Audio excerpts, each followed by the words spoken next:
Hello दोस्तों, मैं चंदन आप सबका करता हूं अभिनंदन आपके अपने यूट्यूब चैनल विद्यापुंज पे। उम्मीद है दोस्तों कि आप लोग अपनी तैयारी को बेहतर ढंग से कर रहे होंगे।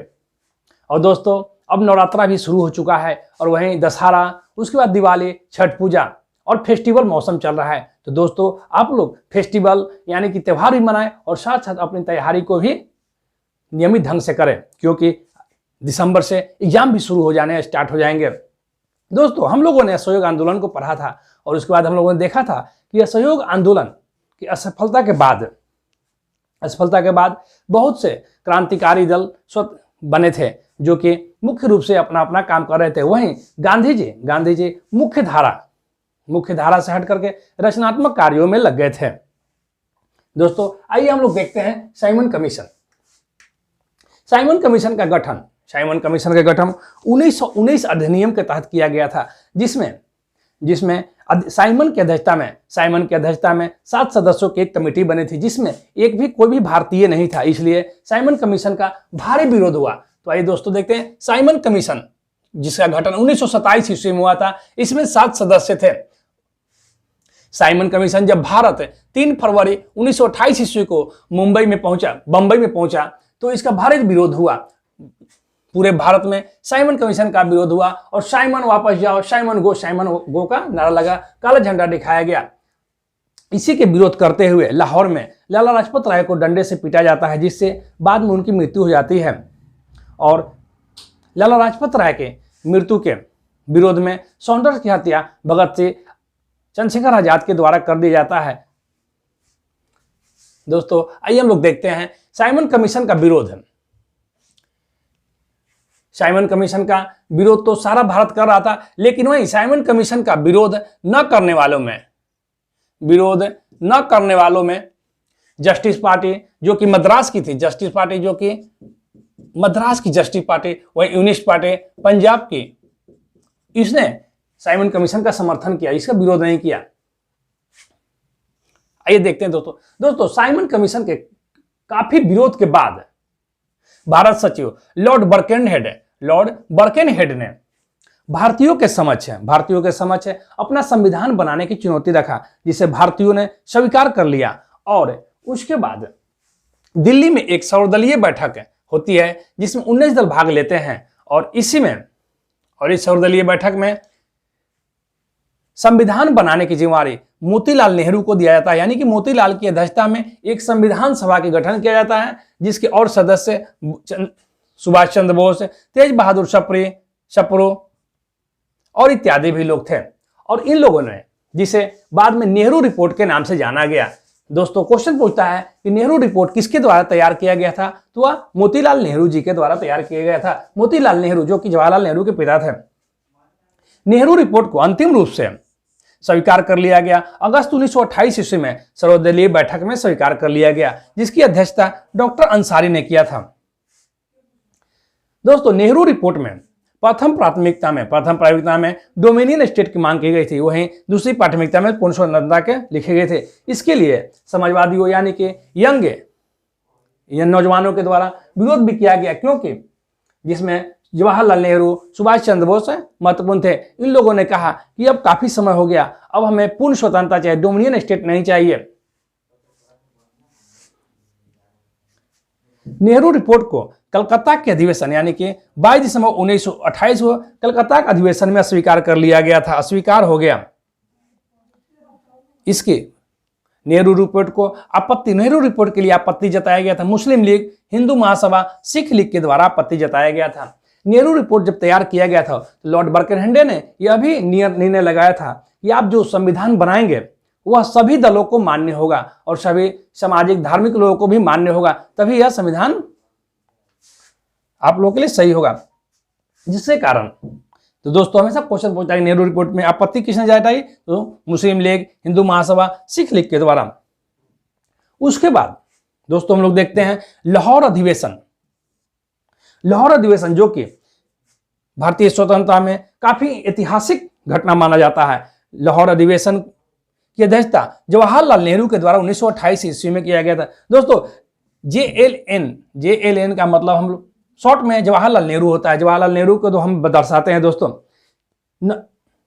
लाहौर अधिवेशन में नेहरू रिपोर्ट को पूर्ण रूप से निरस्त कर दिया गया दोस्तों।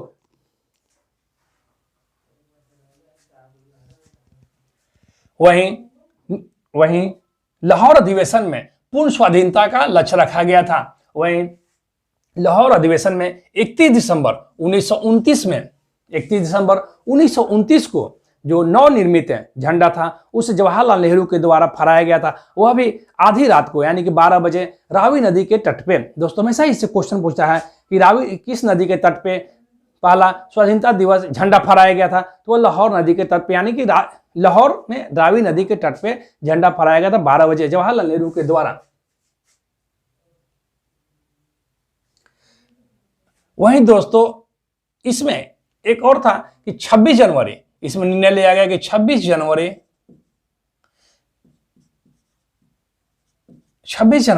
1930 को हम लोग स्वाधीनता दिवस मनाएंगे।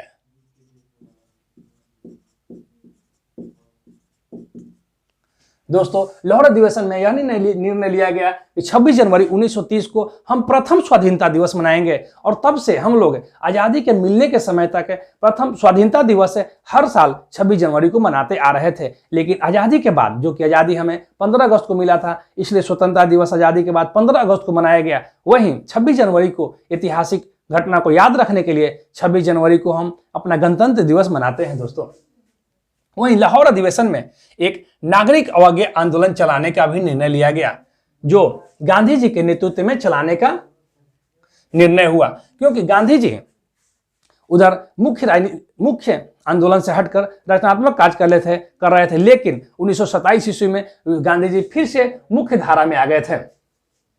अब देखते हैं दोस्तों सविनय अवज्ञा आंदोलन को। सविनय अवज्ञा आंदोलन जो कि गांधी जी के द्वारा चलाया गया दोस्तों, गांधी जी के द्वारा चलाया गया सविनय अवज्ञा आंदोलन में गांधी जी अपने 78 अनुयायियों के साथ अपने साबरमती आश्रम से 12 मार्च 1930 ईस्वी को दांडी के लिए प्रस्थान करते हैं और दांडी 6 अप्रैल 1930 ईस्वी को पहुंचते हैं। दांडी जो कि दोस्तों गुजरात में आता है, और 6 अप्रैल 1930 ईस्वी को गांधी में दांडी में पहुंचकर वहां एक मुट्ठी नमक उठाकर नमक कानून को तोड़ते हैं, और उसी दिन से सविनय अवज्ञा आंदोलन शुरू होता है। दोस्तों हमेशा क्वेश्चन पूछता है कि साबरमती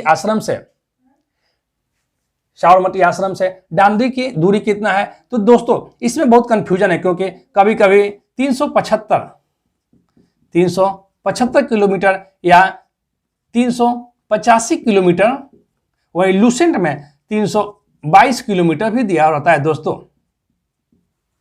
एनसीईआरटी बुक में लगभग 375 किलोमीटर देता है, जो कि उससे बाद में 385, यानी कि अधिकतर बुकों में एनसीईआरटी को यदि फॉलो करेंगे दोस्तों तो 385 किलोमीटर, यानी कि 385 किलोमीटर दूरी बताएगा दोस्तों। तो दोस्तों क्वेश्चन हमेशा यहां से पूछता है कि दांडी की यात्रा कब प्रारंभ हुई, तो 12 मार्च 1930 ईस्वी को प्रारंभ हुआ, और दांडी 6 अप्रैल 1930 ईस्वी को पहुंचकर गांधी जी नमक कानून तोड़ते हैं, और 6 अप्रैल से 1930 से सविनय अवज्ञा आंदोलन शुरू होता है। साबरमती से दांडी की घटना को सुभाष चंद्र बोस के द्वारा तुलनात्मक एल्बा से पेरिस जो कि नेपोलियन के द्वारा एल्बा से पेरिस की यात्रा को तुलनात्मक संज्ञा दिया जाता है सुभाष चंद्र बोस के द्वारा। वहीं सविनय अवज्ञा आंदोलन के दरमियान अब्दुल गफ्फार खां दोस्तों, जिसे सीमांत गांधी के नाम से भी जाना जाता है, सीमांत गांधी या बादशाह खां के नाम से भी जाना जाता है, अब्दुल गफ्फार खां ने खुदाई खिदमतगार की स्थापना की। खुदाई खिदमतगार जो कि ईश्वर के सेवक कहलाते थे। इन लोगों ने लाल कुर्ता यानी कि लाल कमीज पहनते थे, इसलिए उन्हें लाल कुर्ती वाले भी कहा जाता था, या लाल कुर्ती आंदोलन भी कहा जाता है दोस्तों इसको। इस आंदोलन के दरमियान, सविनय अवज्ञा आंदोलन के दौरान पेशावर में गढ़वाली सिपाहियों के द्वारा अहिंसक सत्याग्रह पर गोली चलाने से मना कर दिया जाता है, जिसके कारण सिपाहियों पे मार्शल एक्ट या फिर कोर्ट मार्शल भी किया जाता है। दोस्तों सविनय अवज्ञा आंदोलन के मुख्य बातों को हम लोग देखते हैं। सविनय अवज्ञा आंदोलन के दरमियान कर न अदायगी यानी कि कर देने से मना कर दिया गया, खास करके पूर्वी भारत में, बिहार, बंगाल में। वहीं वन सत्याग्रह मध्य प्रांत, महाराष्ट्र और कर्नाटक में चलाया गया। वहीं सविनय अवज्ञा आंदोलन के दौरान नागालैंड के रानी गिदावली जो कि आंदोलन में शामिल हुई और 1932 ईस्वी में पकड़ी गई और उसे उम्र कैद की सजा हो गया और वह अपनी महत्वपूर्ण जीवन जो कि जेल में बिता दिए। उसके बाद जब भारत स्वतंत्र हुआ तो जवाहरलाल नेहरू के द्वारा उन्हें रिहाई दिया गया और उन्हें स्वतंत्र किया गया। और जवाहरलाल नेहरू रानी गिदावली की प्रशंसा करते हुए उन्होंने कहा था कि आपको भारत देश हमेशा याद करेगा। वहीं इस आंदोलन के दौरान स्त्रियों की भागीदारी बहुत ही मुख्य रूप से स्त्रियों की भागीदारी हुई। इसमें स्त्रियां शराब की दुकानों का बहिष्कार किया और शराब की दुकानों पे धरना प्रदर्शन भी किए थे। दोस्तों, सविनय अवज्ञा आंदोलन 2 टर्म में चलाया गया था, 1930 ईस्वी से 31 ईस्वी तक। वहीं 3 जनवरी 1932 ईस्वी से 7 अप्रैल तक चलाया गया था।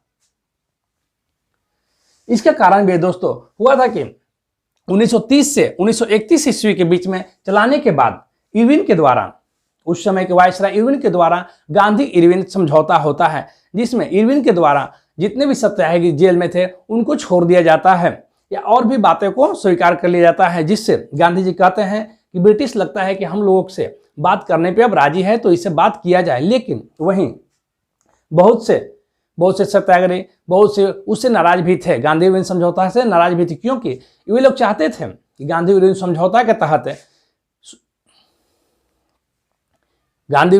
के तहत भगत सिंह, राजगुरु, सुखदेव इन लोगों की फांसी की सजा माफ हो जाए और उसे आजीवन कारावास में बदल दिया जाए। लेकिन वह मान्य नहीं होता है। और उसके बाद गांधी जी 1931 में गांधी इरविन सम्मेलन के बाद गांधी जी अपना आंदोलन वापस ले लेते हैं और उसके बाद वे सेकेंड गोलमेज सम्मेलन भाग लेते हैं। आइए हम लोग देखते हैं दोस्तों गोलमेज सम्मेलन जो कि फर्स्ट गोलमेज सम्मेलन 1930 ईस्वी में हुआ था, जो कि कांग्रेस इसको बहिष्कार किया था। वहीं कांग्रेस बहिष्कार किया था, लेकिन अंबेडकर और लीग के द्वारा इसमें स्वीकार किया गया था। यानी कि इसमें भाग लेने वाले अंबेडकर, लीग और भी ब्रिटिश प्रांत के करीब 16 प्रतिनिधि भाग लेते हैं दोस्तों। उसके बाद प्रथम गोलमेज सम्मेलन के बाद वही इरविन समझौता होता है जो कि 5 मार्च 1931 ईस्वी को होता है। और इरविन समझौता के बाद गांधी जी आंदोलन को वापस ले लेते हैं और 1931 ईस्वी में कराची में एक अधिवेशन होता है जिसकी अध्यक्षता पटेल करते हैं और गांधी इरविन समझौते को स्वीकार कर लिया जाता है। और इसे आप लोग दोस्तों हमेशा याद रखेंगे कि कराची अधिवेशन के दरमियान गांधी जी कहते हैं गांधी मर सकता है परंतु गांधीवाद नहीं। इसलिए दोस्तों हमेशा याद रखेंगे कि यह कब कहा गया था। उसके बाद सेकंड गोलमेज सम्मेलन यानी कि दूसरे गोलमेज सम्मेलन जो कि 7 सितंबर 1931 में हुआ था, इसमें कांग्रेस की तरफ से गांधी जी भाग लेते हैं और गांधी जी के साथ में सरोजिनी नायडू भी जाती है। लेकिन लेकिन दूसरा सम्मेलन जो कि सांप्रदायिक प्रतिनिधियों के कारण असफल हो जाता है। इसमें जितने भी लोग जाते हैं वे लोग सब अपना सांप्रदायिक प्रतिनिधि चाहते हैं। जिस तरह से मुस्लिमों के लिए पृथक निर्वाचन क्षेत्र बना था, उसी तरह अंबेडकर जी भी चाहते थे कि हरिजनों के लिए एक पृथक निर्वाचन क्षेत्र बन जाए, या और भी धार्मिक उन्माद वाले सांप्रदायिक सभी लोग चाहते थे कि हम लोग के लिए अलग अलग निर्वाचन क्षेत्र बना दिया जाए, जिसका गांधी जी बहुत ही जोरदार विरोध करते हैं। और उसके बाद सेकेंड गोलमेज सम्मेलन जो कि असफल हो जाता है सांप्रदायिक प्रतिनिधित्व का नाम। दोस्तों 16 अगस्त 1932 ईस्वी को ब्रिटिश पीएम रैमजे मैकडोनाल्ड के द्वारा कम्युनल अवार्डिया सांप्रदायिक पंचायत को स्वीकार कर लिया जाता है, जिसके तहत सांप्रदायिक निर्वाचन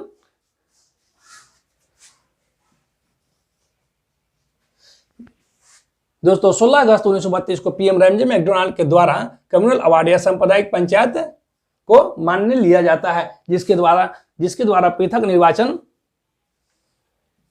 को मान लिया जाता है। लेकिन इसके विरोध में गांधी जी जो कि गांधी जी उस समय इरवदा जेल में थे, वहीं पे उन्होंने आमरण अनशन कर दिया, जिसके कारण अंबेडकर को, जिसके कारण अंबेडकर को अंततः गांधी जी से समझौता करना पड़ा गया, जिसे पूना पैक्ट के नाम से जाना जाता है। और गांधी जी हरिजनों के लिए पृथक निर्वाचन की बात को त्याग देते हैं और वे अस्थाई निर्वाचन के लिए मान लेते हैं। तो पूना पैक्ट दोस्तों गांधी जी और अंबेडकर के बीच में होता है 26 सितंबर 1932 ईस्वी को। आप लोग हमेशा याद रखें, क्वेश्चन पूछता है दोस्तों कि पूना पैक्ट कब हुआ, 1932 ईस्वी में।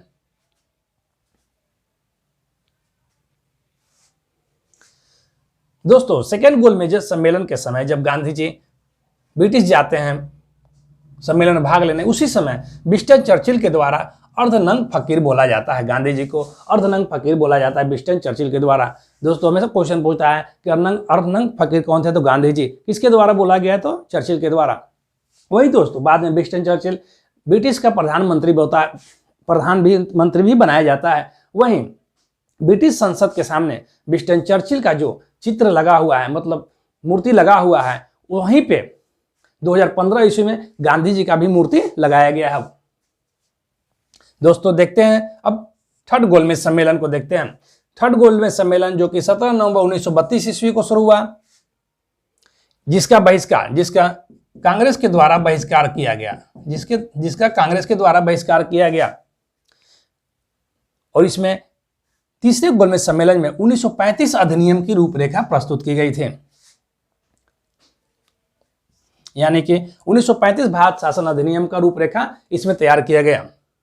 दोस्तों पूना पैक्ट के बाद गांधी जी और अम्बेडकर बीच पूना पैक्ट के बाद हरिजनों को 75 सीट जो कि सुरक्षित था उसको बढ़ाकर 148 सीट सुरक्षित कर दिया गया। वहीं केंद्रीय विधानमंडल में 18% सीट आरक्षित कर दिए गए हरिजनों के लिए। दोस्तों 1935 में भारत शासन अधिनियम लागू हुआ। 1935 में भारत शासन अधिनियम लागू हुआ, जिसके तहत बर्मा को भारत से अलग कर दिया गया। वहीं 1935 शासन के विरोध में जवाहरलाल नेहरू के द्वारा कहा गया कि यह दासता का अधिकार पत्र है, और कहा गया एक ऐसी मशीन जिसमें ब्रेक नहीं है। तो दोस्तों आप लोग हमेशा याद रखेंगे कि दासता का अधिकार पत्र किस लिए कहा गया था और किसने कहा था, तो जवाहरलाल नेहरू के द्वारा। दोस्तों इसमें एक और क्वेश्चन पूछता है, हमेशा क्वेश्चन पूछता है कि दोस्तों कि गांधी जी किस गोलमेज सम्मेलन में भाग लिए, तो वह सेकेंड गोलमेज सम्मेलन में भाग लिए। वहीं ये क्वेश्चन यही पूछता है कि तीनों गोलमेज सम्मेलन में भाग लेने वाले कौन थे, तो वे डॉक्टर अंबेडकर थे। यानी दोस्तों अखिल भारतीय किसान सभा की स्थापना 1936 ईस्वी में लखनऊ में किया जाता है। वही आप लोग जानते हैं दोस्तों कि बिहार प्रांतीय किसान सभा की स्थापना 1929 ईस्वी में स्वामी सहजानंद सरस्वती के द्वारा किया जाता है। और अलग अलग प्रांतों में भी किसान सभा की स्थापना होती है, लेकिन किसानों के बृहत आंदोलन के बाद किसान सभा अखिल भारतीय किसान महासभा की स्थापना 11 अप्रैल 1936 ईस्वी को लखनऊ में किया जाता है, जिसके प्रथम सम्मेलन के अध्यक्ष 1936 में हुआ, जिसकी प्रथम सम्मेलन की अध्यक्षता स्वामी सहजानंद सरस्वती ने किया। वहीं इसके महासचिव NG रंगा को चुना जाता है। दोस्तों इसमें क्वेश्चन पूछता है, हमेशा क्वेश्चन पूछता है कि अखिल भारतीय किसान सभा की स्थापना कब हुआ, तो 11 अप्रैल 1936 ईस्वी के। इसके प्रथम सम्मेलन की अध्यक्षता किसने किया, तो वह स्वामी सहजानंद सरस्वती ने किया। वही महासचिव NG रंगा हुआ। दोस्तों 1935 के भारत संसद नियम के तहत 1935 विधेयक के अनुसार 1937 में प्रांतीय चुनाव हुआ, यानी कि प्रांतीय विधानसभाओं का चुनाव 1937 में विधानसभा का चुनाव होता है, जिसमें जो कि 11 प्रांतों के लिए चुनाव होता है, जिसमें कांग्रेस के द्वारा 5 प्रांतों में पूर्ण बहुमत के साथ सरकार बनाती है। वहीं 3 प्रांत में साझा सरकार बनाती है। कांग्रेस 5 प्रांतों में बिहार, उड़ीसा, MP, संयुक्त प्रांत और मद्रास में पूर्ण बहुमत के साथ सरकार बनाती है। वहीं बंबई, असम, उत्तर पश्चिम प्रांत में साझा सरकार बनाती है। बंबई में 1 सीट से यह अपने पूर्ण रूप में कम हो जाती है। वहीं दोस्तों पंजाब प्रांत में लीग प्लस यूनियनिस्ट पार्टी के द्वारा सरकार बनाई जाती है। वहीं बंगाल में कृषक प्रजा पार्टी प्लस लीग के द्वारा बनाई जाती है। वहीं सिंध में मुस्लिम लीग के द्वारा सरकार बनाई जाती है। यानी कि 11 प्रांतों में 8 प्रांत में कांग्रेस के द्वारा सरकार बनाई जाती है। दोस्तों एक बात और दोस्तों, बिहार की बात हो रही तो आप लोग को बता देते हैं। दोस्तों आप लोगों से यदि कभी क्वेश्चन पूछा जाए कि बिहार प्रांत के सर्वप्रथम प्रधानमंत्री कौन थे, तो आप लोग सोचेंगे प्रधानमंत्री कैसे बनेंगे। दोस्तों प्रधानमंत्री बहुत से लोग जानते भी होंगे और बहुत से लोग नहीं भी जानते होंगे। दोस्तों पहले 1937 में जब प्रांतीय चुनाव हुआ, तो उस समय प्रांत के जो होते थे उसे प्रधानमंत्री बोला जाता है, यानी कि प्रांत में प्रधानमंत्री ही बोला जाता है, यानी कि अब के मुख्यमंत्री को जो बोला जाता है उस तरह के उस टाइम प्रधानमंत्री बोला जाता था।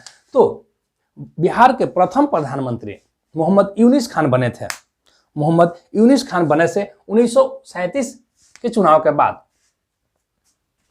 दोस्तों हुआ यह था कि कांग्रेस के पूर्ण बहुमत के कारण कांग्रेस और ब्रिटिश के बीच में थोड़ा सा वाद विवाद हो गया, क्योंकि उस समय प्रांतीय सरकार और गवर्नर के बीच में कुछ मतभेद के कारण कांग्रेस सरकार बनाने से मना कर दिया, जिसके कारण गवर्नर दूसरे और तीसरे पोजीशन के पार्टी को सरकार बनाने के लिए बुलाती है, और वहीं पे यूनिस खान की पार्टी को सरकार बनाने के लिए न्योता देती है, और यूनिस खान प्रथम प्रधानमंत्री बनते हैं, जो कि करीब लगभग 100 दिन सरकार उनकी चलती है। और उसके बाद जब कांग्रेस और गवर्नर के बीच में विवाद समाप्त होता है, तो उसके उपरांत कांग्रेस पूरा सरकार बनाती है और सर्वप्रथम प्रधानमंत्री या मुख्यमंत्री श्री कृष्ण सिंह, डॉक्टर श्री कृष्ण सिंह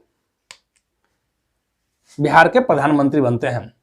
तो दोस्तों हमेशा आप लोग याद रखिएगा, बिहार के प्रथम प्रधानमंत्री पूछा जाए तो यूनिस खान थे, वहीं उसके बाद श्री कृष्ण सिंह बने।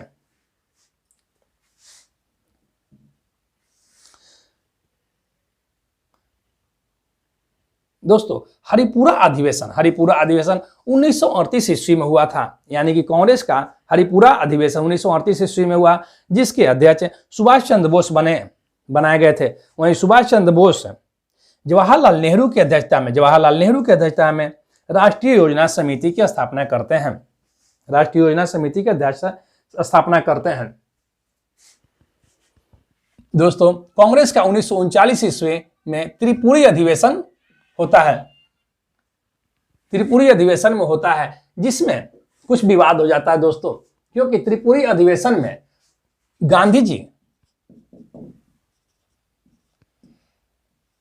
जी पट्टाभी सीतारामैया को अध्यक्ष बनाना चाहते थे, लेकिन पट्टाभी सीतारामैया की हार हो जाती है और सुभाष चंद्र बोस त्रिपुरी अधिवेशन के अध्यक्ष चुने जाते हैं। जिसके बाद सुभाष चंद्र बोस गांधी जी के व्यक्तित्व के आगे सुभाष चंद्र बोस व्यक्तित्व और उनके मान सम्मान के लिए सुभाष चंद्र बोस अध्यक्ष से इस्तीफा दे देते हैं, और उसके बाद सुभाष चंद्र बोस के द्वारा 3 मई 1939 ईस्वी को फॉरवर्ड ब्लॉक की स्थापना की जाती है। तो दोस्तों क्वेश्चन हमेशा पूछता है कि सुभाष चंद्र बोस किस अधिवेशन में कांग्रेस के अध्यक्ष बने, तो पहले अधिवेशन हरिपुरा अधिवेशन में कांग्रेस के अध्यक्ष बने, वहीं त्रिपुरी अधिवेशन में भी वे अध्यक्ष चुने गए, लेकिन बाद में वे अपने इस्तीफा दे देते हैं, गांधी जी के सम्मान में इस्तीफा दे देते हैं।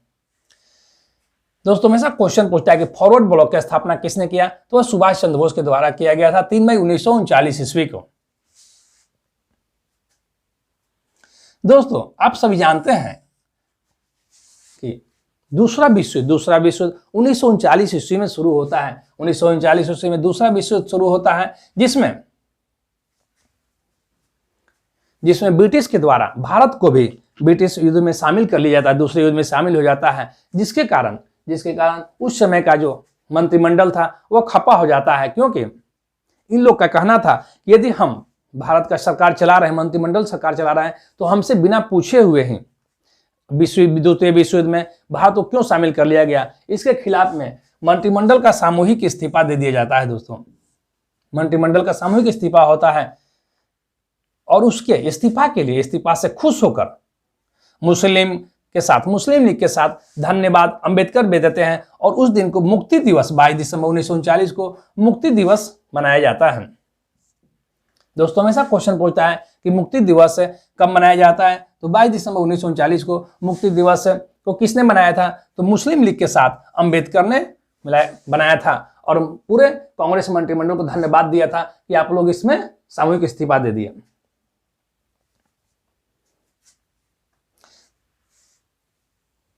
दोस्तों एक बात और याद रखिएगा, 1934 में कांग्रेस सोशलिस्ट पार्टी की स्थापना किया गया था, जिसकी स्थापना आचार्य नरेंद्र देव व जयप्रकाश नारायण द्वारा मिलकर किया गया था।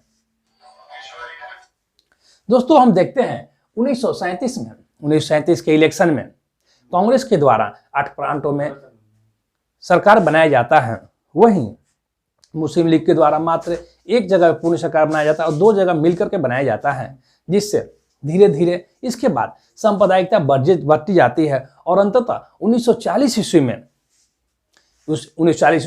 लीग के द्वारा पाकिस्तान की मांग होने लगती है, यानी कि हमें अलग राज्य, हमें अलग देश चाहिए और पाकिस्तान की मांग होने लगती है, जो दोस्तों अभी हम अगले वीडियो में हम लोग पढ़ेंगे। 1940 के बाद की घटनाओं को दोस्तों पढ़ेंगे। तब तक के लिए दोस्तों जय हिंद दोस्तों, जय हिंद।